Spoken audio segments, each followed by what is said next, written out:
Welcome to the H-Files 5 in 5. This is the feature where we're going to be serving up the juiciest morsels of wisdom from the H-Files. I'll be endeavouring to do 5 key takeaways in 5 minutes, hence 5 in 5. So this is perfect for when you want all the insights, but you only have time for the highlights. So sit back, relax, and let us deliver the best bits, no fluff, all flavour.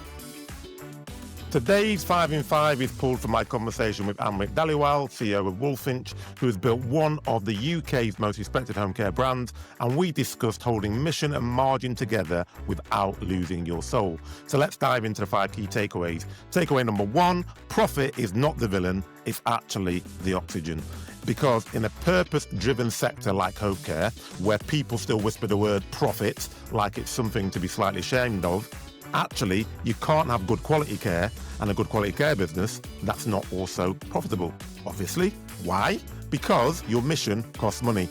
Coaching people costs money. Training carers costs money. Running safe rotas costs money. So if there's no surplus, there's nothing to reinvest into better quality or better care. And the action point here is go and audit your finances and identify one area where improved profitability could directly improve the quality of your product, your service, or your care. So for example, better training, budget, and better supervision is going to lead to better staff and better quality outcomes. Try and tie every pound of surplus to an outcome. Make that link explicit for your team so that they can see why profitability is critically important. Takeaway number 2, long-term vision, useless if it doesn't tell you what you need to do tomorrow. So we talked quite a lot about having a 10-year and even a 20-year vision, talking about the KPIs, the revenue targets, the number of locations, breaking into international markets, changing how your product or service is perceived in the market and not just selling units.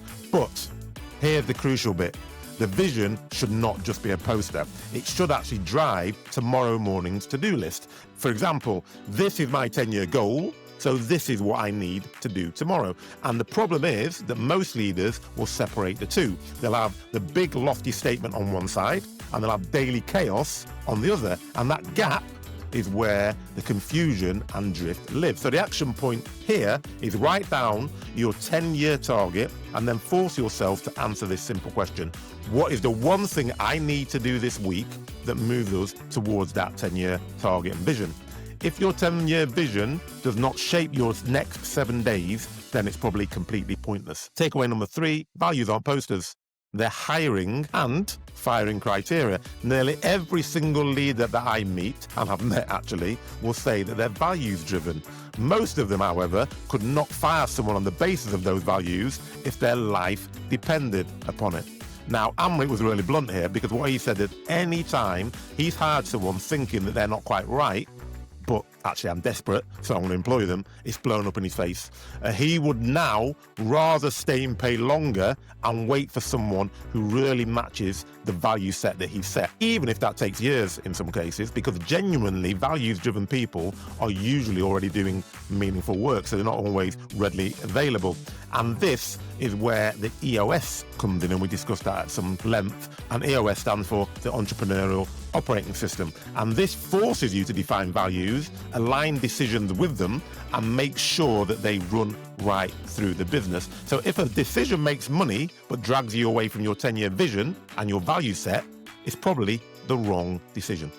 So the action point here, take your top 3 values and turn each one into a behavioural test that you use in your recruitment. For example, if compassion is a value, the behavioural test might be, tell me about a time when you went beyond the job description to support someone in distress. Just giving an example. And if someone cannot pass your values test, do not hire them, even if you're desperate. Takeaway number 4, purpose scales when it becomes a process, not just a mood. So yeah, most leaders will say something like, oh, I really don't want to lose the soul of my business or this business as we grow. It's a very nice line, but it's completely meaningless unless you can answer this simple question.